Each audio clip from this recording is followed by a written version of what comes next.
Shabbat Shalom, everyone. So another week of being shut in.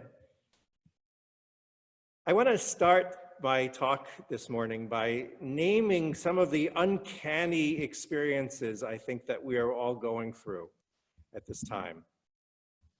And I don't know about you, but I often catch myself just remarking out loud, this is unbelievable, or this is crazy. Like, what is going on here? Over and over again. And in my conversations with other people, and I'm sure you notice this too, we just keep having this sort of pause and a refrain where we just go, unbelievable. This is crazy. This is nuts. Over and over again. It's like we don't have the right words to describe this bizarre feeling that we're all feeling right now. It's like reality keeps rushing up on us and we keep just pushing it away and going, this is too crazy. It's really something. And sometimes that incredulity that we're experiencing kind of devolves into almost kind of an annoyance or an anger. Like, this is nuts. What is going on here? It's an experience that we all have. And of course, then it also becomes fear and anxiety and dread and all of these different kinds of emotional, uncanny experiences that we're going through all the time. I read a very interesting article this week that actually appeared, believe it or not, in the Harvard Review of Business. And it was an interview with the writer David Kessler. And David Kessler gave a name to this whole palette of uncanny experiences that we're going through. And the name, he put it into one word. That word is grief. He said, we are all going through a grieving process. Now, if the name David Kessler doesn't immediately ring a bell, he is closely associated with somebody who you probably have heard of. Her name is Elizabeth Kubler-Ross, the author of On Death and Dying and the originator of the 5 stages of grief. And just to name those 5 stages, it is denial, bargaining, anger, depression, and acceptance. Now, I understand, talking to some of my psychotherapist friends, that while this typology, this framing is very nice, it's a little bit oversimplified and it's a little bit passé. But even if that might be true, I think it's a very helpful way for us to be able to frame the kind of how these different uncanny experiences relate to each other. When we think about it, that even those expressions that we say of this is crazy, this is unbelievable, that corresponds, I would say, to the first stage of the grieving process, which is denial. Like, we just don't want to accept it. Then there's bargaining. I don't know about you, but I remember, maybe it's happening less now, where I was just sort of saying to myself, well, this will only be for a few weeks, right? Maybe just a couple of weeks, and then this is going to go away. And then it's maybe just another month or so, and then we're going to get better, right? It's that constant, like, hoping to find some kind of way of making this a little bit easier for ourselves. The third phase, anger. Well, I know in my case, a lot of my anger gets directed toward some choice leaders in our society who are very profoundly mismanaging this crisis. And that is a nice, easy target for me to direct a lot of my anger at this unbelievable situation that we all find ourselves in. Then there's depression. Some of us might be feeling that depression directly. I know for many of us that depression is something that gets projected into an imagined future. It becomes this vision of illness, suffering, maybe death, our own or our loved ones, or horrifying images of economic disaster and hopelessness. All of these nightmare visions I talked about last week that can paralyze us. That is a form of depression, which of course produces tremendous anxiety for us and dread in all of us. And then there's acceptance. I think we're all sort of settling in, maybe beginning to settle into this kind of acceptance of what we're calling the new normal of our lives. I know certainly, I teach and I practice mindfulness, and I know that when I'm sitting and I'm being mindful, when I'm trying to be mindful going about my day, I do have moments of that acceptance where I know that I'm experiencing the moment for what it is and taking each day as it comes and dealing with life as I need to without getting too caught up in worries and anxieties. So there it is. Those are the 5 stages that I think are manifesting, I know in my life and I'm sure in all of our lives. Does it change anything about our world and our life? No, it doesn't change it, but it's always helpful to name something, to see how to give it boundaries and to give it an identity. The question we could ask right now is, what exactly is it that we're grieving? And well, I can name a lot of things that we're all grieving together right now. We're grieving the loss of the world that we knew that seems to have disappeared in the blink of an eye. We're grieving that sense of normalcy that we once just took for granted, which suddenly we can't anymore. We're grieving this just natural, organic sense of connectedness to the outside world and to people and to strangers and to just going out and being in life and in the world. We're grieving all of the ways that we have come to count on to help take us out of our sense of isolation in the world that suddenly have been closed off to us. Thank God, at least for technology.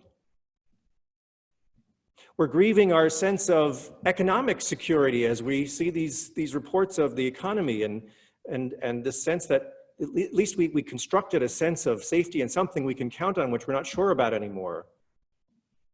And of course, we're grieving that sense of safety, that general sense of safety and health that we've come to count on, as there's this unseen virus, this looming threat in the world that can be lethal to many of us. It's a lot to grieve. This week's Parsha, as I mentioned before, begins a new book of the Torah. It begins the book of Leviticus. It begins with that one word, Vayikra. Now, some of you might have noticed even in the Chumash and in every Sefer Torah in the world, that one opening word, Vayikra, is written in an unusual way. It's written Vayikra, the Hebrew letters, but the final letter is Aleph, and the Aleph is smaller than the rest of the letters. So, and that's the tradition. That's how it's been written for ages. We always write it with the smaller Aleph. And of course, the commentators go to town trying to explain, why is it that we must write that opening word? The opening line is Vayikra el Moshe vaydaber alav, that God called to Moses and spoke to him and then gave all of these instructions for the korbanot, for these sacrificial offerings that brought us close to God. So why the smaller, what is it trying to teach us? Rashi says the following. He says, first of all, you have to note that the use of the word Vayikra as a way of God communicating with Moses or with a human being is very, very unusual. He said, usually when God talks to Moses, it usually says Vayidaber, that God spoke to Moses, or sometimes it says Vayomer, that God said to Moses, and sometimes it even says Tzav, that God commanded Moses. But this word is very strange. And the smaller Aleph, Rashi seems to indicate that it wants us to think about the letters that precede the Aleph. The Hebrew word kara, kuf resh he, seems to be hinted at in there. The Hebrew root kuf resh he, kara, means something that just happens, happenstance, something that just kind of all of a sudden, out of nowhere, happens. It's a very strange drash that Rashi is bringing here. But it becomes a little less strange when you think about the wider context of the Torah right here.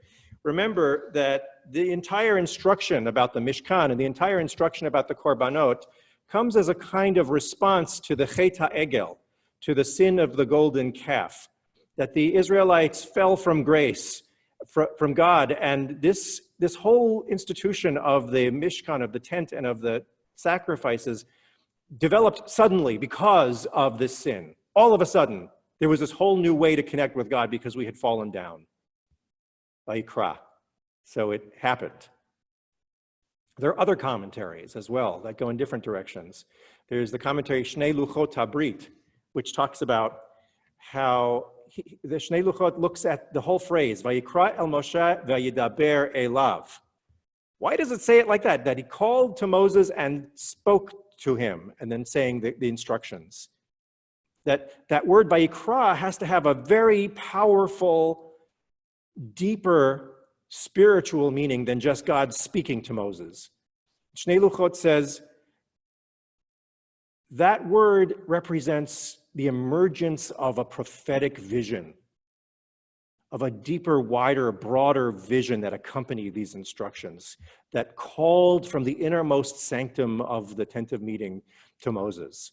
That the word Vayikra suggests prophetic calling, that there's a new level of prophecy that Moses was meant to be aware of. And what was Moses shown in that calling at that moment? According to this commentary, he was shown a vision of the future, of all of the sins that Israel would commit in the future, all of the suffering that would be brought about as a result of the sins of Israel. So it's a scary vision. It's a terrifying vision of dread, of sin and suffering and punishment in the future. And Moses had to bear that vision of a frightening future that in a sense gave a sense and reason for all of these korbanot, these sacrifices for deeper connection. And then there's the Sfat Emet, a modern Hasidic comment, relatively 100 years old Hasidic commentary. And I really like this one. He says that smaller aleph, well, think about in Kabbalah, the Hebrew letter aleph usually in some way represents spiritual consciousness. It represents our awareness, our spiritual awareness. And so when that aleph is smaller, it means that our spiritual consciousness, our spiritual awareness was constricted. It was in a constricted, narrow place after the sin of the golden calf. And because of that constriction, God gave us these korbanot, these instructions for the offering so that we could find a way back to connect and be close to God. Isn't it interesting how all the commentaries come to the same ultimate conclusion here? That this entire section of the Torah is a response to loss. It's a grieving, it's a healing from grieving a loss of a higher spiritual level because of the sin of the golden calf. It's as if the rabbis want us to look at this section of the Torah in the following way. Both God and the Israelites at this moment are grieving a deep loss. The original view, the original plan was for God with a mighty hand and outstretched arm to rescue the Israelites from slavery, bring them to Mount Sinai, give them the Torah, and have this exalted, sacred nation go out into the world and to sanctify the world and to heal the world and to effect justice in all the world. But of course, we fell down from that. It suddenly just happened out of nowhere.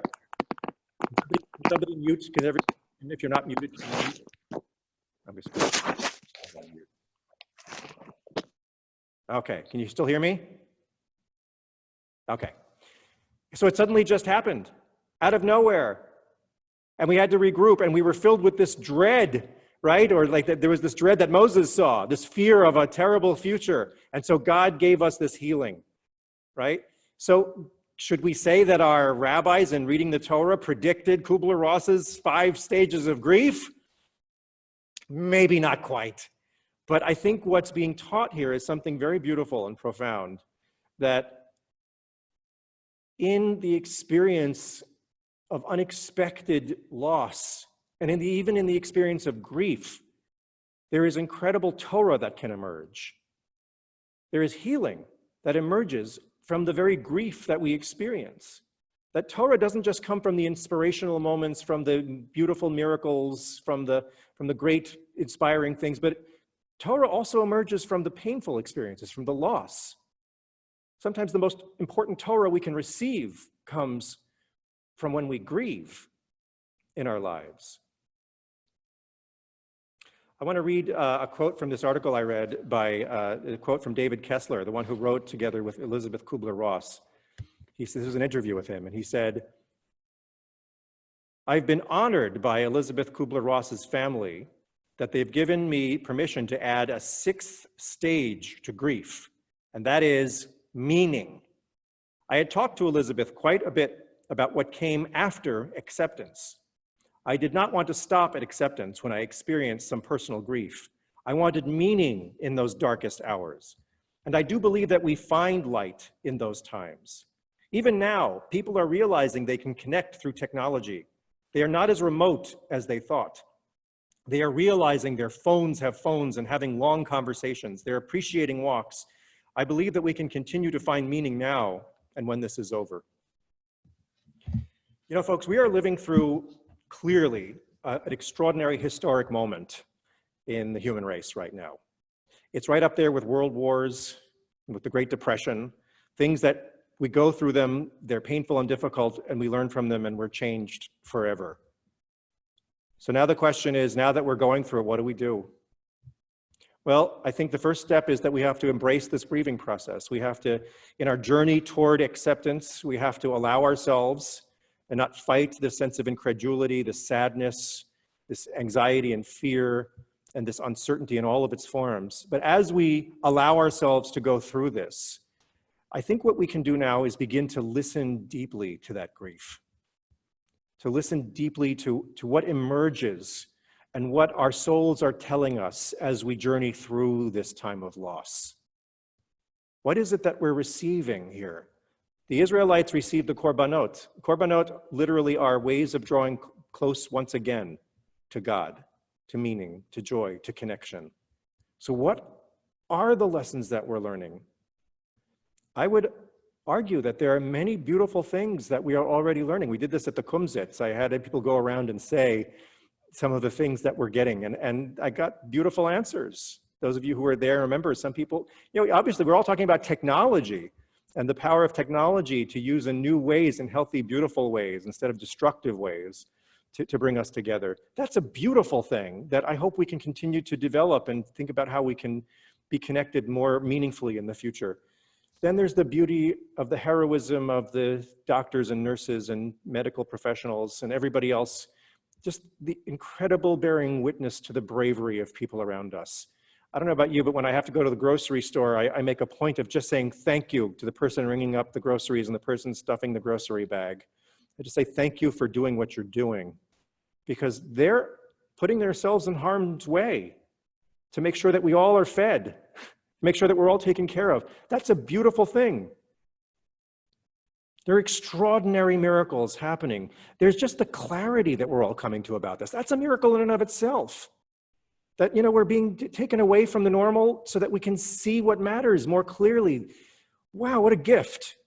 And may we hold on to that. The truth is, there is incredible Torah that is emerging moment by moment right now in our lives, among our people, and in the whole world.